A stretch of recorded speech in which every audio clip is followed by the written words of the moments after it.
फिरलेला आहे. मतदानाच्या वेळी जो गोंधळ झालेला आहे, भाजपा कार्यकर्त्यांना मारहाण केलेली आहे. तर या बाबतीत आपण तक्रार देखील दाखल केलेली आहे. काय नेमकं प्रकार घडला? काल इथे मुक्ताईनगर नगर परिषद म्हणजे नगरपंचायतची निवडणूक पार पडलेली आहे आणि जो जो काही प्रकार इथे मुक्ताईनगर शहरामध्ये घडलेला आहे, मुक्ताईनगरच्या इतिहासात हा पहिल्यांदा घडलेला आहे. निवडणूक आहे तर ती निवडणुकीसारखी लढवली गेली पाहिजे. पण इथे सगळीकडे गुंडागिरी झाली, तानाशाही झाली, प्रत्येक बूथमध्ये जाऊन पैसे वाटले गेले.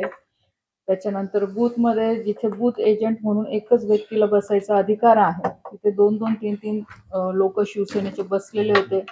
त्यांनी मतदारांवर पूर्णपणे दबाव आणायचा प्रयत्न केला आणि पूर्ण शहरामध्ये दहशत त्यांनी ह्या लोकांनी पूर्ण तिथे तयार केली आणि लोकांना पूर्ण दडपायचा प्रयत्न केला गेला. आणि मला असं वाटतं की अशा पद्धतीचं म्हणजे काय म्हणतात इलेक्शन मी याच्यापूर्वी कधी मुक्ताईनगरमध्ये बघितलं नाही. आणि आज शहरामध्ये पण तीच चर्चा आहे की याच्या आधी असं कधीही प्रकार झाला नाही. तर इथल्या आमदार जे एवढं मतदानाच्या वेळेस म्हणजे निवड आपल्या प्रचाराच्या वेळेस म्हणत होते की खडसे म्हणजे रक्षा खडसेंचे आरोप हे खोटे आहे, इथे कोणत्याही प्रकारची गुंडागिरी नाहीये. तर काल त्यांनी त्यांच्या वागण्यावरनं त्यांनी हे सिद्ध करून दाखवलं सगळ्या जनतेला. कारण की जो काही प्रकार इथे घडला मुक्ताईनगरमध्ये तुमच्या मीडियाच्याही लोकांनी तो कव्हर केला. त्याचे व्हिडिओज आहेत सगळीकडे सोशल मीडियामध्ये फिरतात की दुपारी भर 4 वाजता 300-400 लोक मोटरसायकलवर 4 व्हीलरवर घेऊन पूर्ण शहरामध्ये रॅली काढताय, पक्षाच्या घोषणा देताय, स्वतः आमदार महोदय त्यांच्या पार्टीचं स्टाफ टाकून मतदानाला जाताय, तिथे लोकांना सांगताय, जेव्हा की अलाउड नाहीये. ह्या सगळ्या तक्रारी आम्ही निवडणूक आयोगांकडे मी केलेल्या आहेत. तर मला असं वाटतं की ज्या गोष्टीसाठी मी उभी होती आणि लोकांना मी अपील केलं होतं की मुक्ताईनगर शहरामध्ये तालुक्यामध्ये गुंडागिरी आज सेनेच्या लोकांची वाढलेली आहे आमदारांच्या माध्यमातून आणि ते काल या माध्यमातून सिद्ध झालेलं आहे. काही या संदर्भात काही तुम्ही गृहमंत्र्यांकडे तक्रार करणार का? कारण गुंडगिरी वाढल्याचा आपण आरोप करतायत. या ठिकाणी 2 वेळा आपल्याला मुक्ताईनगर पोलिसात जावं लागलेलं आहे. वारंवार तक्रारी करतायत. नक्कीच मी कालच मुख्यमंत्री मोदयांशी या विषयावर चर्चा पण केलेली आहे आणि आता जसं कारण आता माझं पण अधिवेशन सुरू झालेलं आहे. मी साहेबांना जाऊन भेटणार आहे, या संदर्भातली सगळी माहिती देणार आहे, सगळे पुरावे देणार आहे. आणि मला हे माहिती आहे की आमदार महोदय परत जाऊन तिथे सगळा ड्रामा करतील, हे खडसेंचे लोक, कारण की आतापर्यंत आमदारांनी कामाच्या म्हणजे विकास कामांच्या मुद्द्यापेक्षा खडसेंचाच फायदा करून इथे म्हणजे काम केलेलं आहे असं मला वाटतं. आणि ते करतही आले. तुम्ही निवडणुकीच्या काळात पण बघितलं असेल. प्रचाराच्या असताना फक्त खडसे खडसे खडसे, बाकी दुसरं की आम्ही लोकांसाठी काय करणार आहे, काय विजन आहे, की जे काही इथे समस्या आहेत त्या कशा सोडवणार आहे याच्यावर कमी बोलले असतील, पण खडसेंना पूर्ण टार्गेट केलं असेल तर परत ते त्याच पद्धतीने साहेबांना जाऊन सांगतील. पण आज तर माझ्याकडे पुरावे आहेत.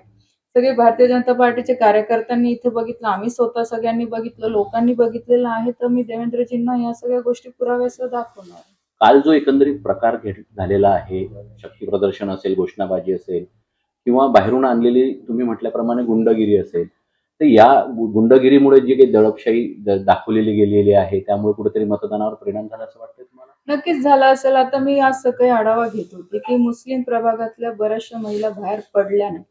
17 नंबरच्या प्रभागाच्या महिला बऱ्याचशा बाहेर पडल्या नाही, कारण की यांच्या लोकांनी सगळे गेटवर तिथे थांबून ठेवलेलं होतं. नक्कीच मी 17 प्रभागामध्ये आधी गेली, पण मी पोलिसांना ह्याच सूचना द्यायला गेली होती की तुम्ही बूथ एजंटच्या शिवाय कोणत्याही लोकांना थांबू नका देऊ. आमचे लोक असतील, त्यांचे लोक, कोणत्याही पक्षाचे लोक असतील, त्यांना बूथच्या बाहेर टाका.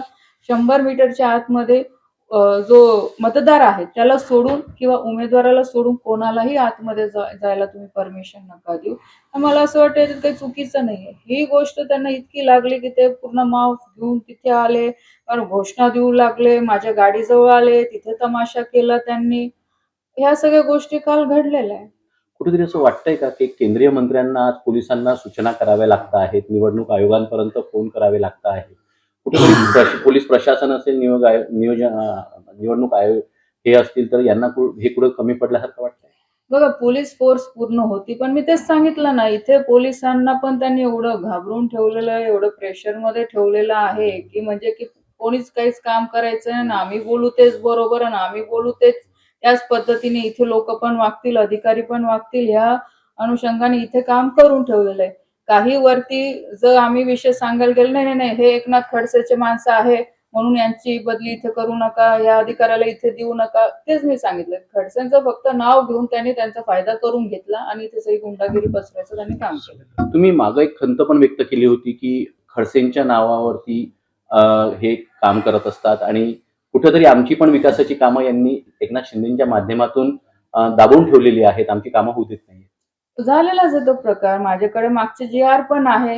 अ, म्हणजे कामं मंजूर केले. जे खासदारांना कामं दिली जातात, कारण मी पण आज सत्तेतली खासदार आहे. प्रत्येक खासदारांना नगरविकासची कामं माननीय एकनाथ शिंदे साहेबांनी दिलेले होते आणि ह्या लोकांनी जाऊन ते थांबवले. त्याचे एव्हिडन्स माझ्याकडे आहेच. तर मी कधी पण दाखवू शकते. म्हणजे आता सांगितलं, आताही दाखवू शकते. तो प्रकार तर झालेलाच तर आहे. या ठिकाणी एवढा राडा झाल्यानंतर भाजपचं काही पदाधिकाऱ्यांचं मेन नेत्यांचं काही या संदर्भात काही बळ मिळालं नाही का आपल्याला? वारंवार या ठिकाणी भारतीय जनता पार्टी असेल, आपल्याला असेल या ठिकाणी शिवसेनेकडून टार्गेट करण्यात येत आहे. पक्षाचं बळ जसं पाहिजे तसं बळ नाही मिळालं का आपल्याला? नाही, असं नाही बघा. देवेंद्रजींनी नेहमी मला सपोर्ट केलेला आहे. मागच्या काळामध्ये पण जो काही प्रकार झाला माझ्या मुलीच्या वेळेस तेव्हा सुद्धा स्वतः देवेंद्रजी बोलले होते. काल सुद्धा जो प्रकार झाला त्यांनी स्वतः आयजीला फोन लावला, एसपीला फोन लावला या संदर्भामध्ये आणि त्यांनी लगेच ॲडिशनल एसपीला सुद्धा इथे तत्काळ पाठवलं जेव्हा हे सगळा प्रकार इथे सुरू झाला. असं काही नाही आणि देवेंद्रजींनी नेहमी त्यांचा सपोर्ट असतो. कारण की ह्या निवडणुकीमध्ये स्वतंत्र भाजपचं पॅनल लढवावं. कारण ही माझी इच्छा होती. कारण की इथे शिंदे गटाचे आमदार काही ठराविक भाजपच्या लोकांना घेऊन त्यांनी फक्त हे ठरवलं होतं की 2-3 लोकांना 2-3 जागा आम्ही इथे सोडायचं. पण जो स्थानिक भाजपचा इथे पदाधिकारी आहे, जसं अशोक कांडलकर झाले, आमचे तालुक्याचे अध्यक्ष बाकीचे झाले, जसं मी झाले.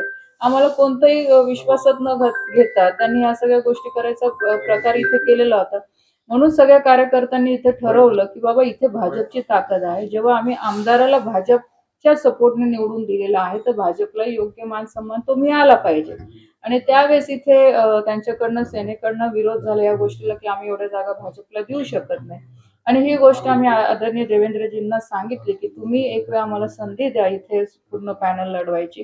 कारण की भाजपचा हा बालेकिल्ला राहिलेला आहे आधीपासनं आणि ज्या पद्धतीने या लोकांची इथे दडपशाही सुरू आहे. कुठे ना कुठे आपणही या गोष्टीला विरोध करणं अत्यंत गरजेचं आहे. जरी आम्ही युतीत काम करत जरी असलो, तरी ज्या अनुषंगाने लोकांनी, ज्या विश्वासाने लोकांनी आम्हाला निवडून दिलेलं आहे, तर आमची पण जबाबदारी आहे, की लोकांना इथे अ, सुरक्षा दिली पाहिजे किंवा लोकांना असं वाटलं पाहिजे, की बाबा इथे कोणतं दडपशाहीचं इथे सरकार नाहीये किंवा इथे कामं होत नाही.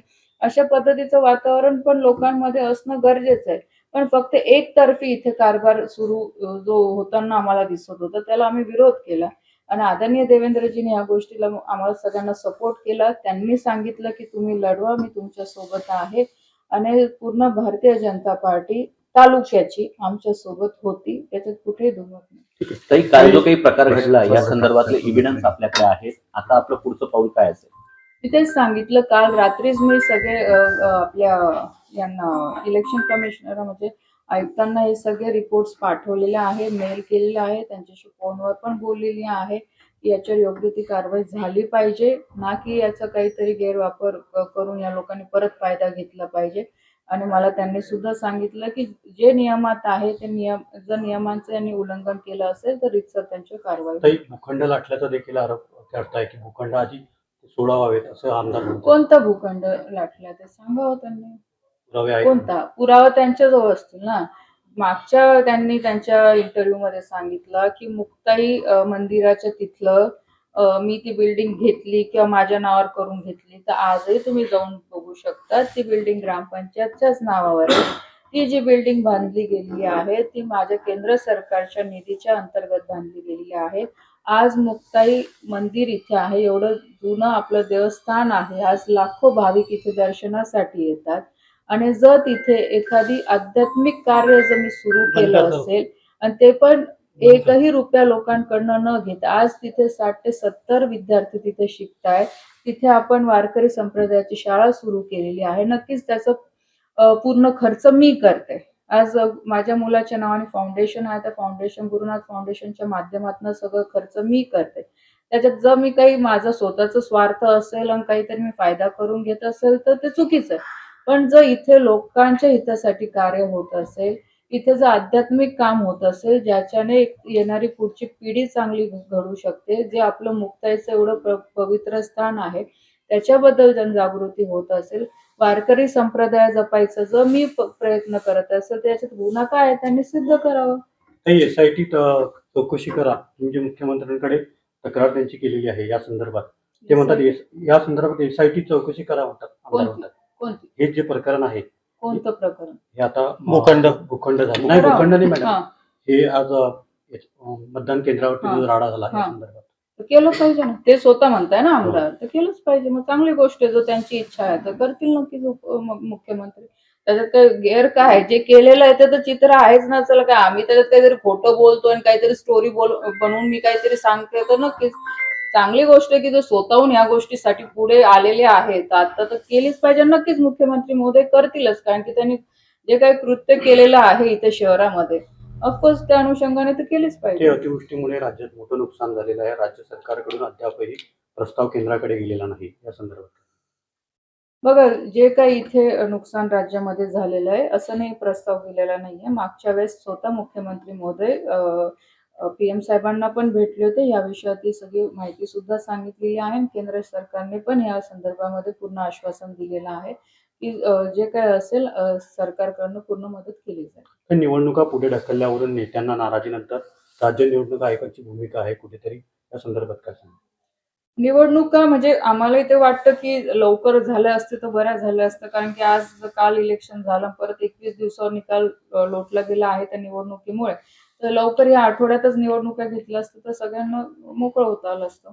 निवडणुकांचा निकाल हा 21 डिसेंबरला होणार होता. ईव्हीएम मशीन संदर्भात जे राजकीय नेते आहेत त्यांना मुभा देण्यात आलेला आहे या ठिकाणी. बघ आता जर निकाल विरोधकांकडनं लागला तर तेव्हा ते म्हणतील की मशीनमध्ये काही गोंधळ नाही झाला, आणि जर आमच्या बाजून लागलं तर ते म्हणतील गोंधळ झाला.